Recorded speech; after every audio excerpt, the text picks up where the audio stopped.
I'd like to say hello to everyone on the webcast as well. We've enjoyed our time here very much.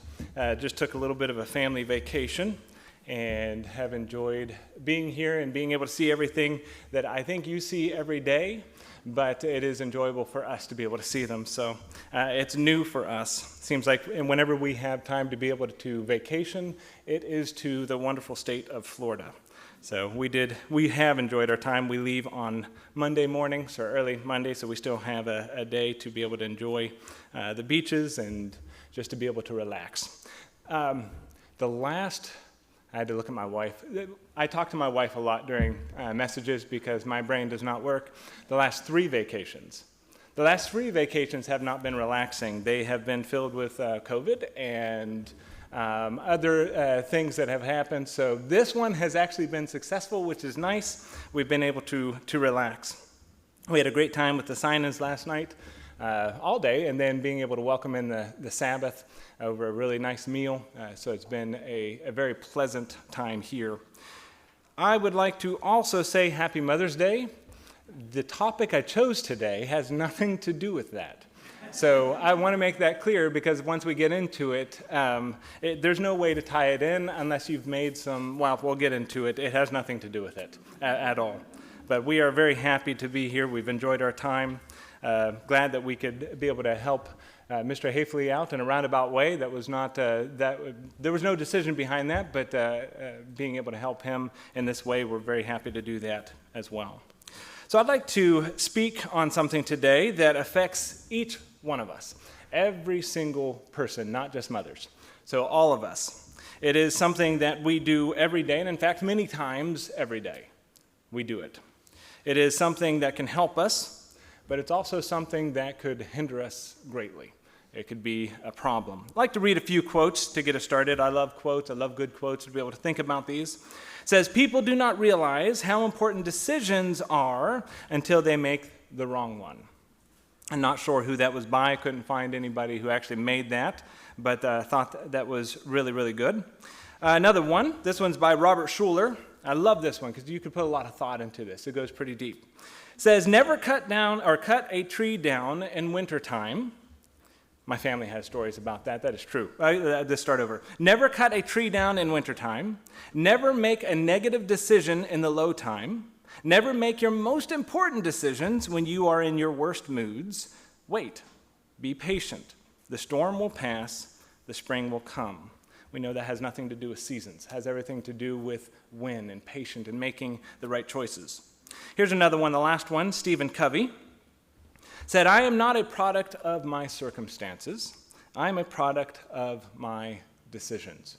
That's why this is not a Mother's Day sermon. So this is about decisions. I am not a product of my circumstances. I am a product of my decisions. Such a powerful saying. It's a very powerful saying for how we live. It couldn't be more true. We are products of our decisions. How many times have we been products of our decisions in a bad way? Well, I can raise my hand and say many times. Many times I've been the product of bad decisions, just things that I've done, and you say, why? Why did I do that? The choices we make, the decisions we make, are literally life-altering. They are life-altering. They can alter your life in a positive way or in a negative way, sometimes in a very negative way, like having northern skin in the southern sun. So no matter how much you prepare, I was even very prepared because I burn easy. I never did before, but the older I get, the further north we move, we start looking more like the snow that we're surrounded by.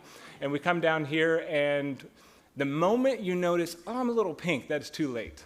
Because in about an hour, you're going to be, it doesn't matter if you get out, you get into the shade, it doesn't matter. You're going to be bright red that evening. It just continues to cook. So that is bad choices. I've learned, we actually went to Walmart to prepare even more. So now I'm the northerner that's covered from head to toe in clothes because they protect better than sunscreen. So it's interesting because we all have choices to make every day. Every day, and making a decision is a decision which can also affect your life in a positive and a negative way.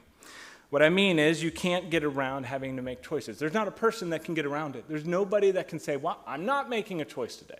The only way to not make a choice today is to be dead. We all have choices to make.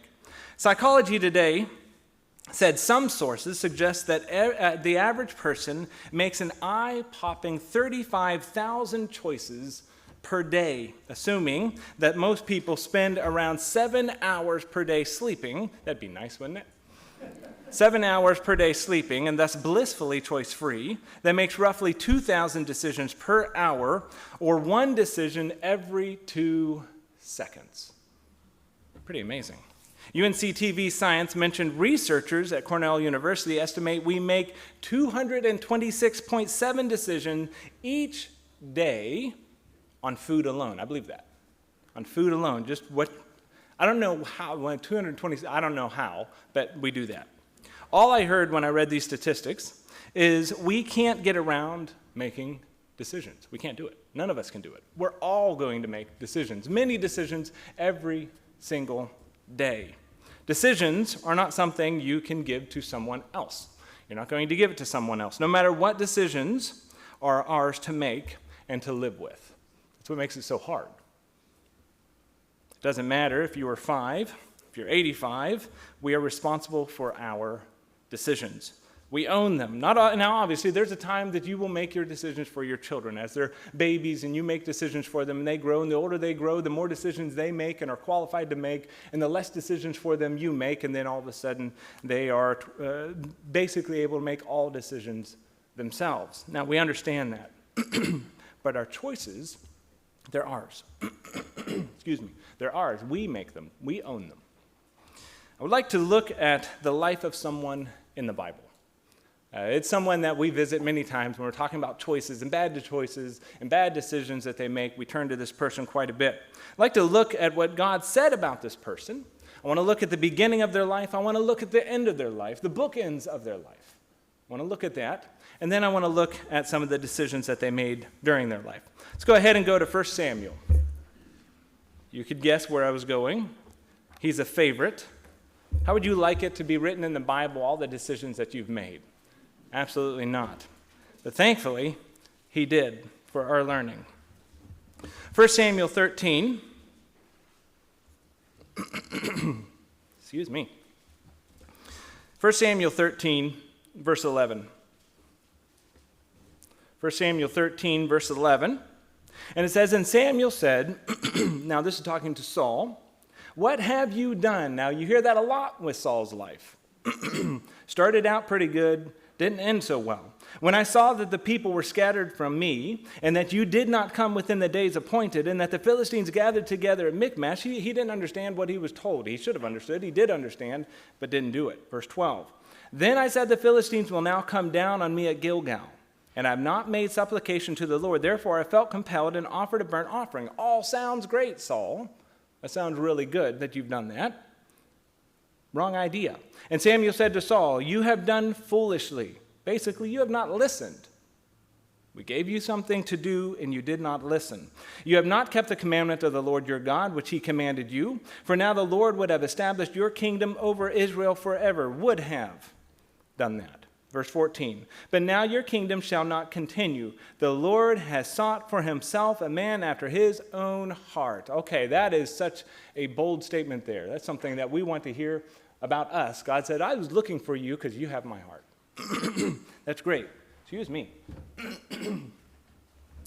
Continue verse 14. And the Lord has commanded him to be commander over his people, because you have not kept what the Lord commanded you. You are not it, Saul.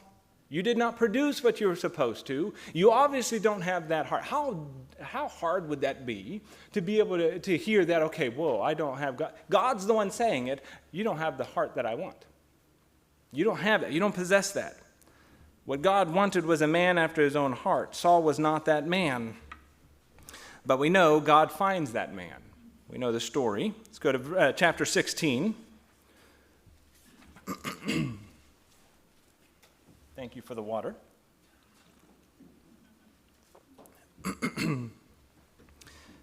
1 Samuel 16, verse 11. 1 Samuel 16, verse 11. And Samuel said to Jesse, "Are all the young men here?" Then he said, "There remains yet the youngest, and there he is keeping the sheep." And Samuel said to Jesse, "Send and bring him, for we will not sit down till he comes here." He wasn't even the significant one within the family, because there were other ones. There were warriors. They were big, all of that. These ones were the great to be king. This would be great. These ones, these older ones. Well, yeah, we have this younger one out there as well. There's nothing wrong with being the youngest child. I am the youngest child. So there's nothing wrong with being the youngest child. Verse 12. So he sent and brought him in. Now he was ruddy with bright eyes and good looking. I'm out. And the Lord said, "Arise, anoint him, for this is the one." It's amazing how many times good looking was associated with David. It was important, I guess. To be king, you had to be good looking. Verse 13. Then Samuel took the horn of oil and anointed him in the midst of his brothers, and the Spirit of the Lord came upon David from that day forward. So Samuel arose and went to Ramah.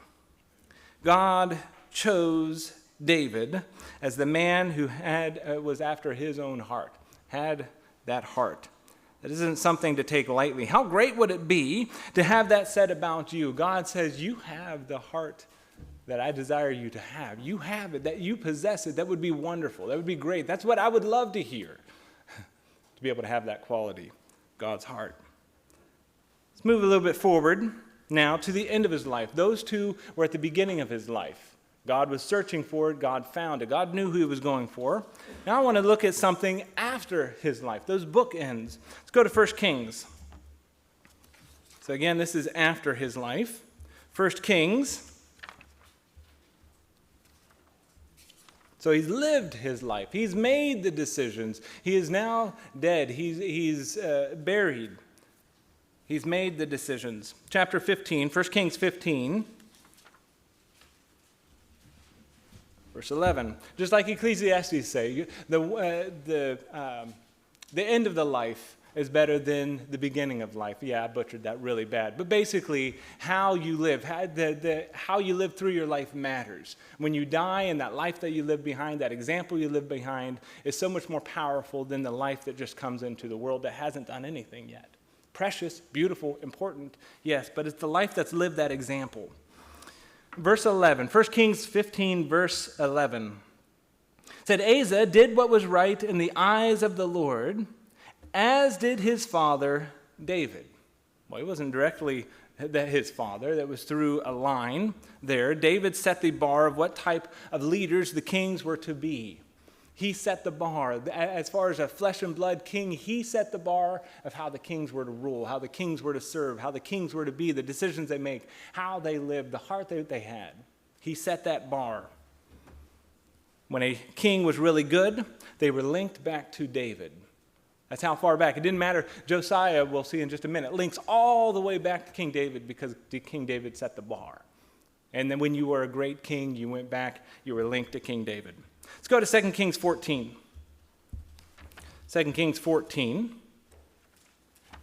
We're just seeing another one. We'll see two more. 2 Kings 14, verse 3.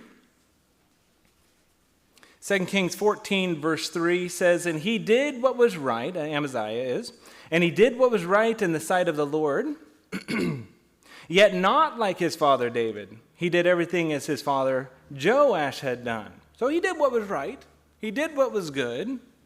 He didn't quite reach the bar. Amaziah was a good king like his father Joash, but he didn't hit that standard of King David.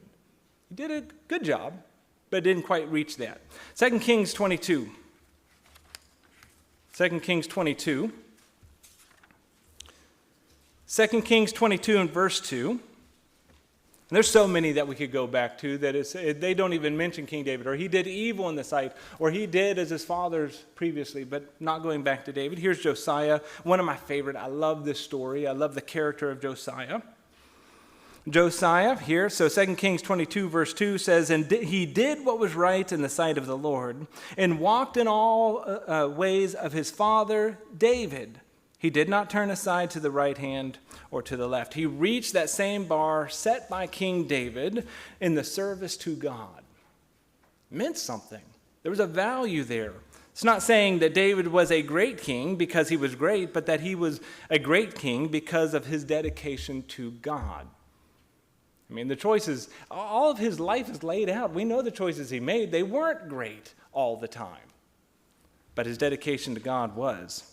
It was the heart that he possessed. Looking at these few scriptures, and that was all that we had to go on, David would look so squeaky clean. That's all you had. David would look wonderful, perfect, in fact. We know by his life that a servant of God does not mean you are protected from bad choices. One of the great examples of reading David's story, learning from it. David's life was a great example of that. He made bad choices, yet was still a dedicated servant to God because he always came back to God. Let's look at one story in David's life where a bad choice was made and the consequences that came with it. Now, in your mind, think of all those bad decisions. We automatically think of Bathsheba. We're not going there. We're going somewhere else. Let's go to 1 Chronicles. 1 Chronicles 21.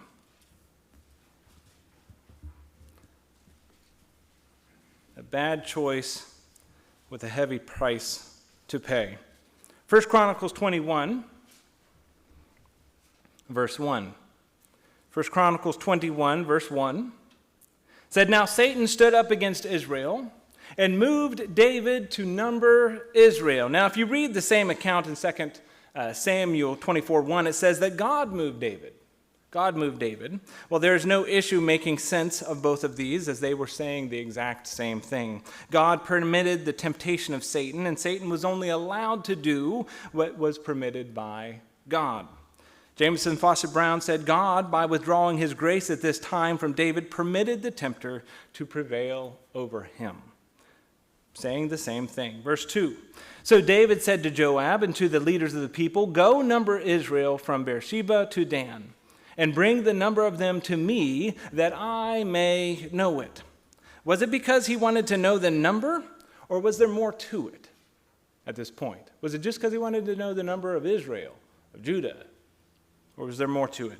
Did the number give him something? Verse 3, "And Joab answered, 'May the Lord make his people 100 times more than they are. But my lord the king, are they not all my lord's servants? Why then does my lord require this thing? Why should he be a cause of guilt for Israel, or in Israel?' Even Joab saw the wrong that was being done. A census in and of itself was not evil. There were previous ones done. Numbers 1 and Numbers 26 both had census in them. But there was something obviously different in this census. Expositor says this, says, "On this occasion, David seems to have ordered this because he was placing his trust. He was placing his trust in multiple troops rather than the promises of God." Job saw the motivation and why King David was wanting this census. He wanted it. It was different. He wanted to see how much strength he had. Well, God was his strength, but he was starting to step away from that a little bit. What was my strength? What kind of strength do I have in Israel? What kind of strength do I have in Judah? Verse 4. Said, "Nevertheless, the king's word prevailed against Joab. Therefore, Joab departed and went throughout all Israel and came to Jerusalem." Now, 2 Samuel 24:8 says that the census lasted 9 months and 20 days. That's an important figure. 9 months and 20 days. That's a pretty lengthy time to notice you're wrong. Something that you're doing that you shouldn't. 9 months he had to be able to come to his senses, to be able to know, okay, this is a wrong choice. Sometimes God allows us to be in our choice for a time, the choices that we make. He allows that to happen. That wasn't an immediate action that David was taking. God could have stopped it so that there would be no punishment. God could have done that. God could have stopped it, but he didn't. God allows us to make choices and then live with those choices. He doesn't control our lives so that all the choices that we make are perfect. It reminds me of my brother. We lived in Ohio, and my brother, I was 5 years younger than him, and my mom would task him to walk me to school.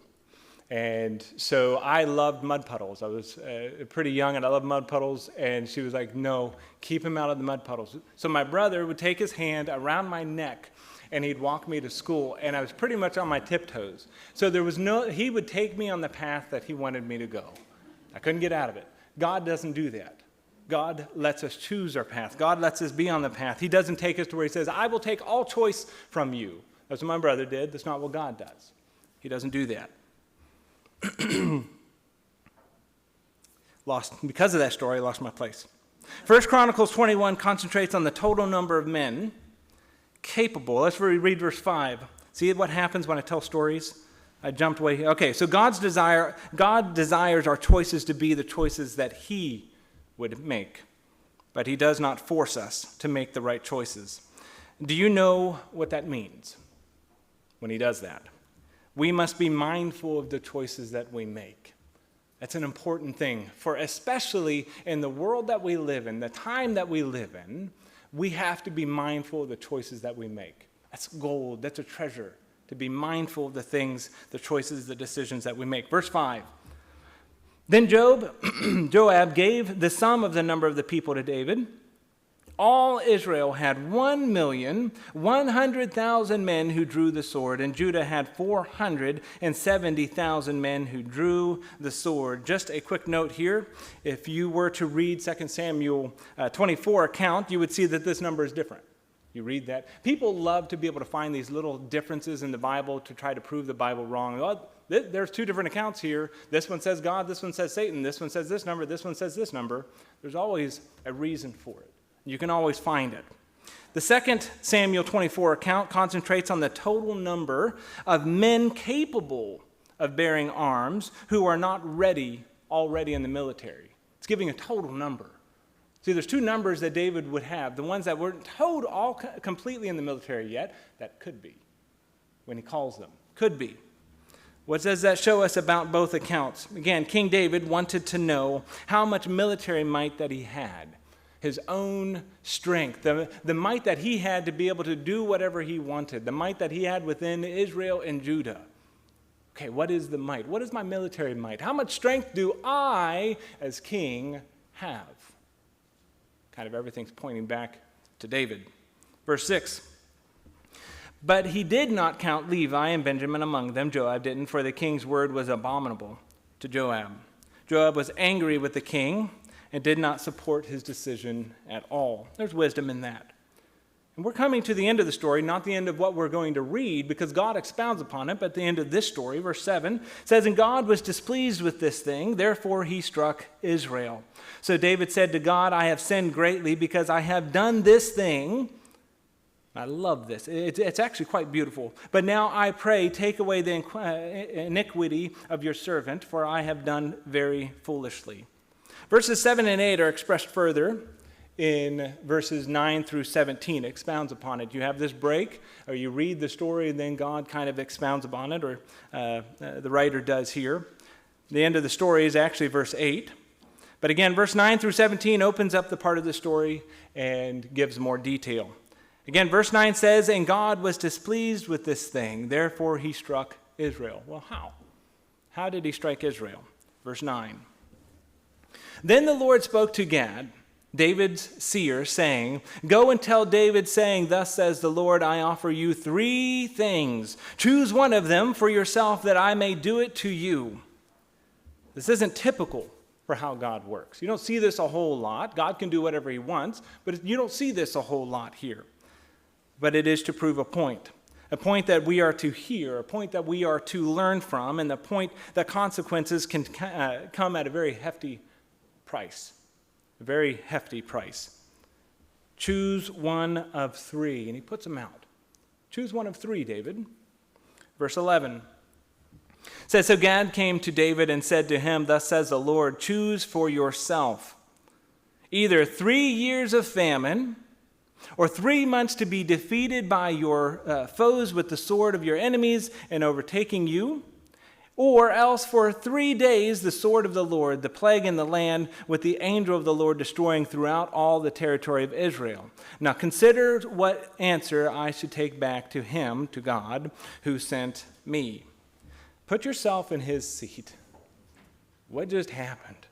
You put yourself there. The weight of just having to make this decision that's going to take place. What is happening at this moment? Look at this from his vantage point. I ask that you don't just read it and say, that must have been hard for David. That must have been a really difficult thing that he did. I ask, try to look through his eyes and place the decision in your hands. What do you do? Because the decision that you just made affects many, many, many other people. And you're reading that, it would be extremely difficult. That would be extremely heavy to be bearing on your shoulders now. A choice that I made, I forced, I pushed through. Now it's going to affect many, many people. 3 years of famine, 3 months to deliver into the hands of your enemies, and 3 days of plague in the land. Which one would you choose? How do you choose? That would be very difficult. It'd be extremely difficult. All of these choices would take the lives of many of your own countrymen. It's something that would stick in David's mind for the rest of his life, obviously, with that. What comes out of his mouth will result in the death of thousands, no matter what. I'll say this, it wasn't this choice that took the lives of the people. It wasn't the choice. It wasn't God saying, okay, choose, because that's going to take the lives of the people. It wasn't that. It wasn't the choice of these three things, one of these three things, that's going to kill thousands. It was the choice that he made prior to that to give him this consequence. This was the consequence of it. This was the choice that he made. Again, the consequences as a result of that sin. Now, David's answer to Gad has a tremendous amount of wisdom into it. I love it. The situation is impossible. The situation is so hard, but there's so much wisdom. Why David's heart was the way that it was. Verse 13 said, and David said to Gad, I am in great distress. Please let me fall into the hand of the Lord, for his mercies are very great. But do not let me fall into the hand of man. That answer is loaded with so much wisdom for our life, for our time now, for how we live, the choices that we make, the decisions that we make. If there's a chance for mercy, it will be by the hand of God. It won't be by the hand of man. And he said, please put me in God's hand. That's where I want to be. Also, as a side note, isn't this a great picture to show that the God is not the harsh God that people say that he is? Well, the God of the Old Testament, that guy was hard. He was harsh. He was angry. He wanted to destroy. So Jesus Christ had to come because he was just too harsh of a God. Well, that doesn't seem to fit this picture. David said, please let me be in your hands because I know great mercy is yours. You'll have it. People are terrified of God, and David is saying in the hands of God is where I want to be. That's where I want to find myself. That in and of itself is a great lesson to us. Through the good and through the bad, it is God's hand where we should want to be in the decisions that we make. What are we doing in this country? We're walking further and further away from that. What are we to do as a church? Walking closer and closer to that. Verse 14. So the Lord sent a plague upon Israel, and 70,000 men of Israel fell. 3 days. 70,000 men died. It's not just 70,000 men who are affected. These are 70,000 men connected to fathers and mothers, wives, children, brothers and sisters. I would say 70,000 people that died are connected to everyone because all of a sudden people would say, oh, wow, 12,000 from Zebulun died. And that is my countrymen. Every person would be affected by a choice that somebody made. Every single person within Israel and Judah affected by a sin. Another side note, this is a great leadership lesson, that when leaders make bad decisions, when leaders make bad choices, many people are affected. What are we training to be? Great leaders. That's what we're training to be. When leaders make bad choices, many people are affected. Let me add that your choices affect more than yourself. Your choices affect more than yourself. Verse 15. And God sent an angel to Jerusalem to destroy it. As he was destroying, the Lord looked and relented of the disaster and said to the angel who was destroying, it is enough. Now restrain your hand. Where was mercy found? It was found in God's hand. And the angel of the Lord stood by the threshing floor of the Ornan, the Jebusite. Then David lifted his eyes and saw the angel of the Lord standing between earth and heaven, having in his hand a drawn sword stretched out over Jerusalem. This is where verse 7 ends. We go back, verse 7, this is where verse 7 actually ends. And God was displeased with this thing, therefore he struck Israel, was verse 7. Well, that's where that ends. The rest of verse 16. So David and the elders, clothed in sackcloth, fell on their faces. This, going back to verse 8, is where verse 8 begins. Let's read that again. It says, So David said to God, I have sinned greatly because I have done this thing, but now I pray, take away the iniquity of your servant, for I have done very foolishly. Here we have humility and repentance. So much of it. They are dressed in sackcloth and prostrated themselves before God in reverence and submission. What would it be like if that was the starting point? None of this would have happened. If we could start always from humility, a heart of repentance, reverence, submission, if that could always be our starting point, we're good humans. That won't always be our starting point, but what if we could? That would be great. Look at the difference from before the choice to after the consequence. Look at the heart of David. It went right back. It was moldable. It was changeable. It repented. David was looking for his own strength before the choice, and now bowing in submission to his strength.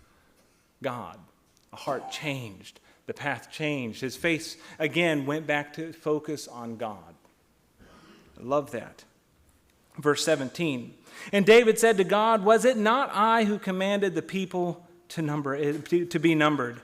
I am the one who has sinned and done evil indeed. Beautiful, absolutely beautiful. But these sheep, what have they done? Let your hand, I pray, O Lord my God, be against me and my father's house, but not against your people, that they should be plagued.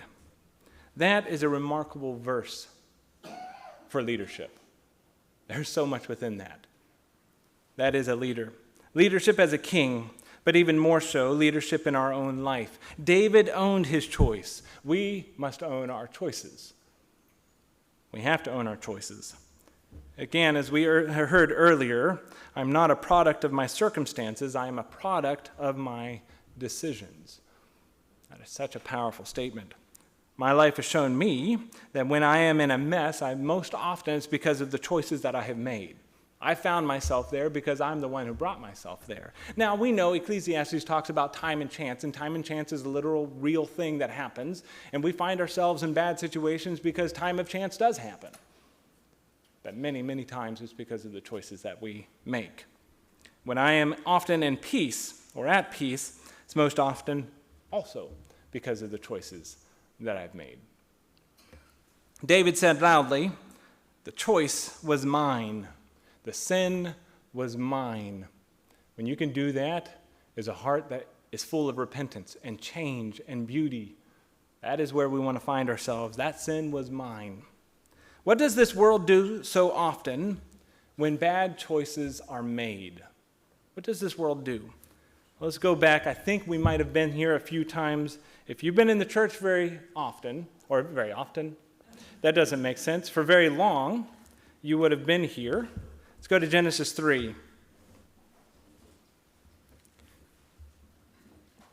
We were talking about that last night. You get behind the podium and weird things happen. Hopefully all of us are in church often. Genesis 3, verse 9. Genesis 3, verse 9 says, Then the Lord God called to Adam and said to him, Where are you? So he said, I heard your voice in the garden, and I was afraid because I was naked, and I hid myself. And he said, Who told you you were naked? Have you eaten from the tree of which I commanded you that you should not eat? God knew the answer to all of these things. God was not blind. God did not say, hey, when did we start playing hide and seek? I didn't know where you were. No, he knew where they were. He knew what had happened. He knew that what they did. Here's an opportunity to prostrate themselves before God and admit what they've done. To have that submission, that reverence, that repentance, that change. That's not what they did, was it? Verse 12, Then the man said, It was that woman whom you gave to be with me. She gave me of that tree, and I ate. The problem wasn't me, God. None of the problem was with me. If you literally think about it, God, it was the woman that you gave. She's the one that took of the fruit. She's the one that she didn't give it to me in my hand. She shoved it in my mouth. I had no other choice but to eat it. It was the woman. It was the woman's fault.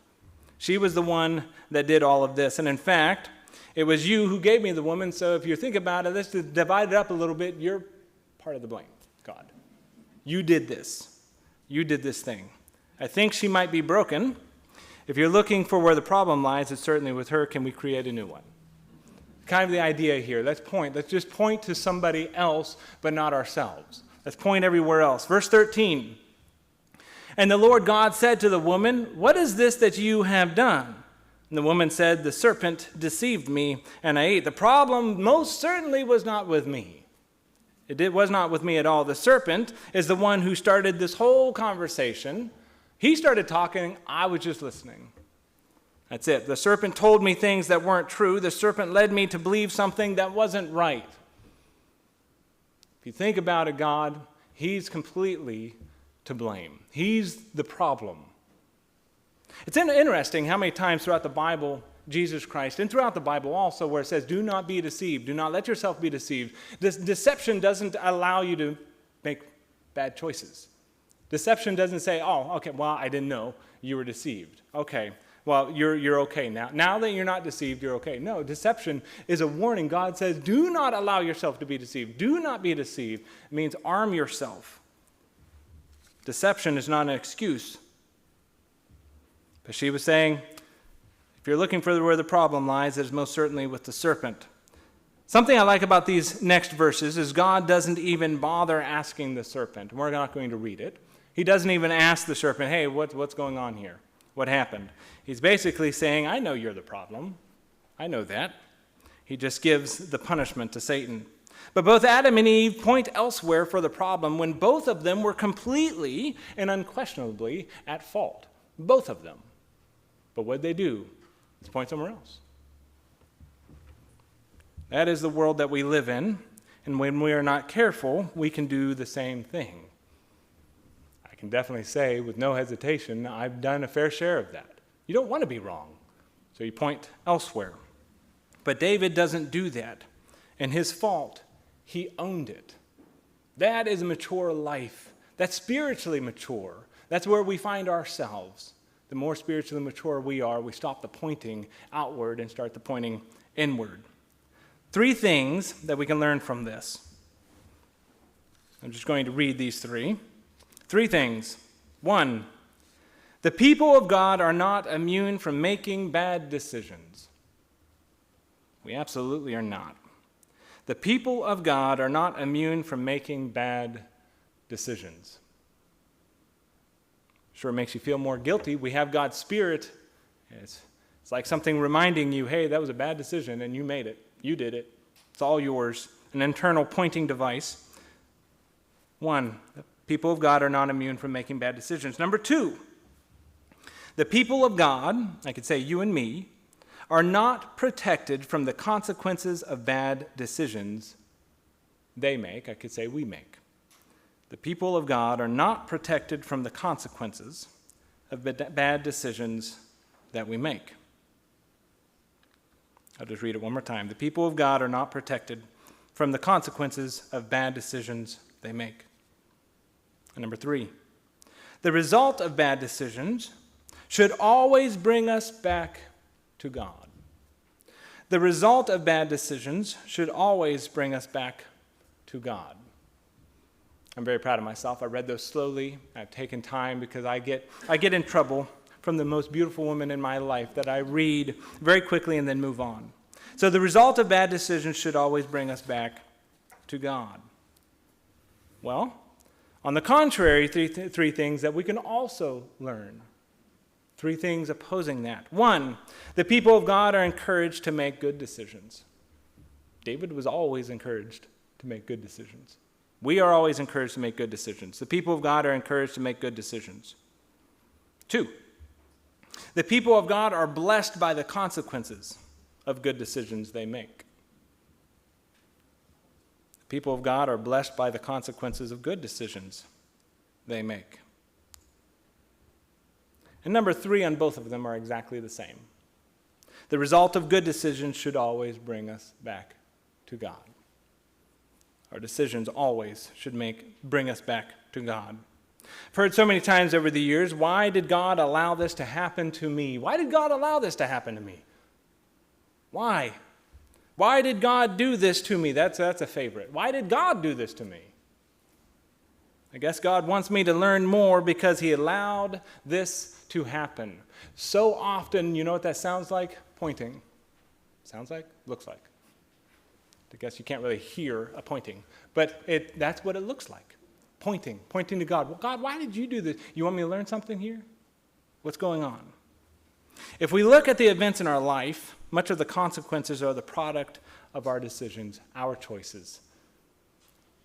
The reason I don't have a problem saying that is because I can say that for my own life. I can give you a list if you want of times that I should have made different choices. So what are some quick points to help or to how we make good decisions?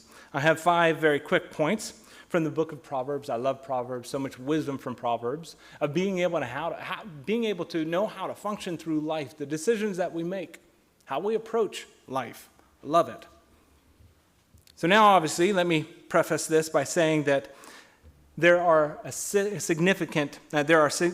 I'm talking about are significant decisions. If we make 35,000 choices a day, many of them are not going to be difficult decisions. That's not what we're talking about. If we were to be so mindful of 35,000 decisions that we make, we wouldn't get anything done. I'm talking about important decisions that we make.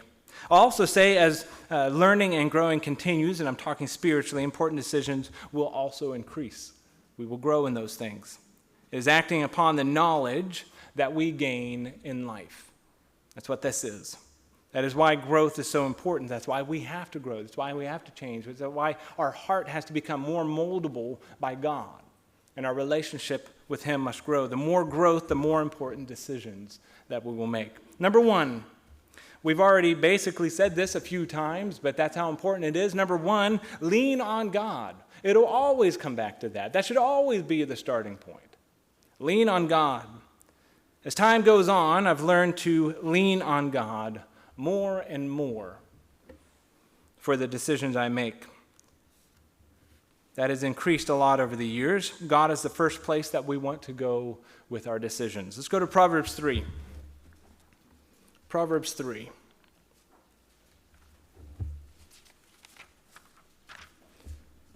Proverbs is a wonderful place. If you have 5 minutes to study before you have to be somewhere, Proverbs is a wonderful place to go always. Proverbs 3, verse 5. Proverbs 3, verse 5 says, "Trust in the Lord, lean on the Lord with all of your heart, and lean not on your own understanding."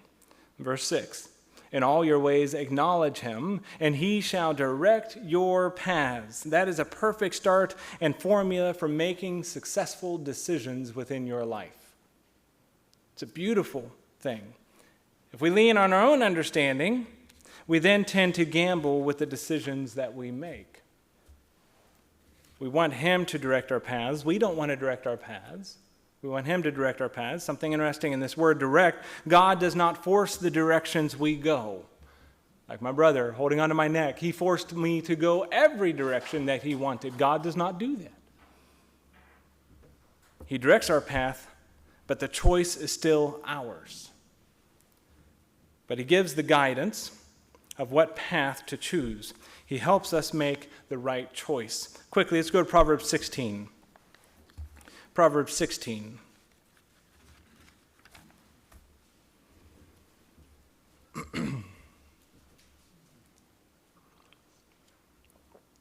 Proverbs 16, verse 9 says, "A man's heart plans his way, but the Lord directs his steps."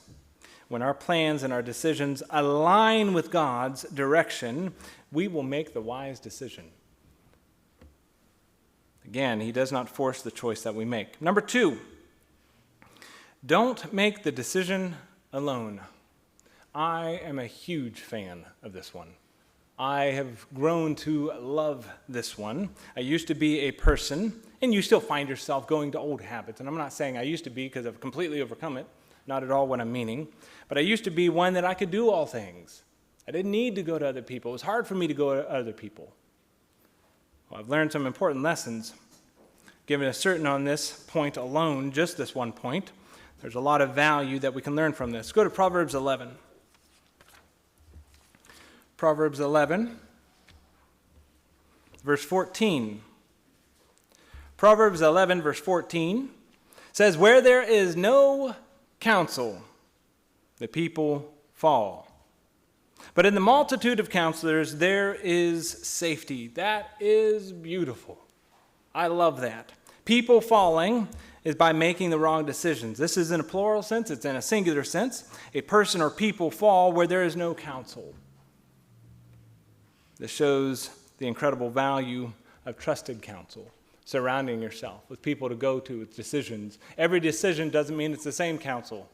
There are decisions that I go to for this person, or for this type of decision, I go to this group of people. This type of decision, I go to this group of people to be able to make the best trusted decision. I could speak on this for a while. Having the trusted counsel you can turn to is a great comfort. You still have to be the one to make the decision. It doesn't get rid of the decision. You still have to be the one to make it. But this multiplies the ability to make the right decision, and I love that. Number 3, gather the information and consider the consequences. This will come from leaning on God. It will come from turning to wise counsel, as well as your own critical thinking on the issue. Again, you are not looking for others to make the decision for you. That's never why we do these things. We still have to make it. Proverbs 22, verse 3. Proverbs 22, verse 3 says, "A prudent man foresees evil and hides himself, but the simple pass on and are punished."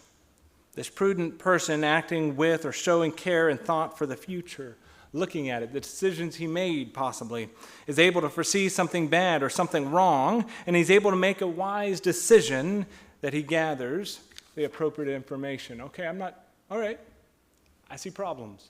I see obstacles. I see issues. That's not the direction I'm going to go. In fact, hides himself also means to be absent. You're not even there at the time of evil, at the time of wrong. You're not even there. You're gone. You saw this long before it actually happened. You said, yep, that's not where I'm going to find myself. I'm going to be somewhere else altogether. This means the prudent person took such care of his decisions that, again, he wasn't even present. He was somewhere else.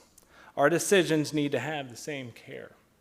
Number 4, don't react quickly.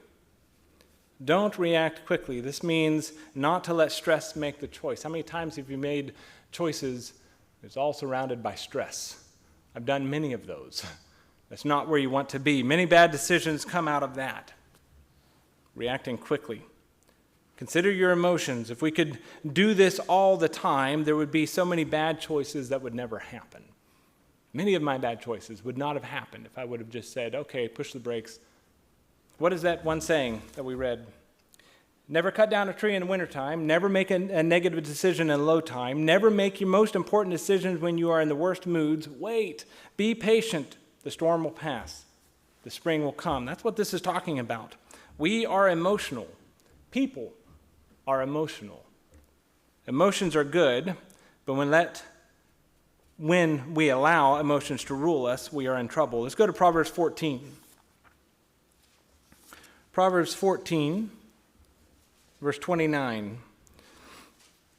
Proverbs 14, verse 29 says, "He who is slow to wrath has great understanding, but he who is impulsive exalts folly." Those who react quickly, whether it's a response or making a decision, will most often make the wrong decision. We don't want to find ourselves there. Decisions are to be made when we are in control of our emotions. A whole lot easier said than done. But there's a benefit when we do that. This is another reason why it's so important to lean on God, to seek wise counsel, and to take time to gather the information. The more good knowledge, the better our ability to make the correct choice. Knowledge truly is power with our choices. Number 5, we could make this a really long list. We're not doing that. Number 5, our last one. Learn from past bad choices. You could also flip that around and say, learn from past good choices. But learn from past bad choices. It would be a great tragedy to make the same mistake again and then a third time. One of the great things about a bad choice is you know what not to do the next time. One of the great things about being the youngest child, you get to watch the other ones and say, yep, I'm not doing that. Or you become more sneaky. No matter what, you're still making I won't say a better choice if you're sneaky, but you know what I mean. The tragedy is so often is that people don't learn from their mistakes. This country doesn't learn from its mistakes. We go down the same path again and again and again and again. I've known people that I've loved very much, make the same mistake again and again. You say, why do you keep doing that? Are you expecting something different at the end of this? That is where we have statements like, why does this keep happening to me? I had a loved one that would say that, why does this keep happening to me? Because you keep making the same decisions over and over again. We don't want to make the wrong decision to begin with, but we know that we are not perfect. All of us are not perfect. Sometimes we're going to make the bad decision. Sadly, that's just the way that it is. So the next best thing is not to repeat the mistake, but to grow from it. Let's go to Proverbs 26. Proverbs 26, verse 11. Proverbs 26, verse 11. A lot of imagery with this one. Proverbs 26, verse 11. As a dog returns to his own vomit, anybody that has had a dog sees this and is repulsed by it. It is absolutely nauseating, but it's imagery that God says, I'm going to place it right in your head. I'm going to place it in your head. As a dog returns to his own vomit, so a fool repeats his folly. God says, see how repulsive that is? Making the wrong decision again is just as repulsive, just as gross, just as disgusting. We are not to be fools. We are to learn from our own mistakes. And that's the image. Returning to your own folly gives you that same feeling of, oh, that is gross. Why is our dog doing that? I would just like to point out verse 12. This goes with lean on God and seek wise counsel. We're kind of going back to those ones, but let's go ahead and finish that out. Let's read verse 11 again. It says, as a dog returns to his own vomit, so a fool repeats his folly. Do you see a man wise in his own eyes? There is more hope for a fool than for him. How important it is to seek God, counsel, and trusted advisors. That is such a great equation for success. So in conclusion, hopefully we were able to see that we are not products of our circumstances.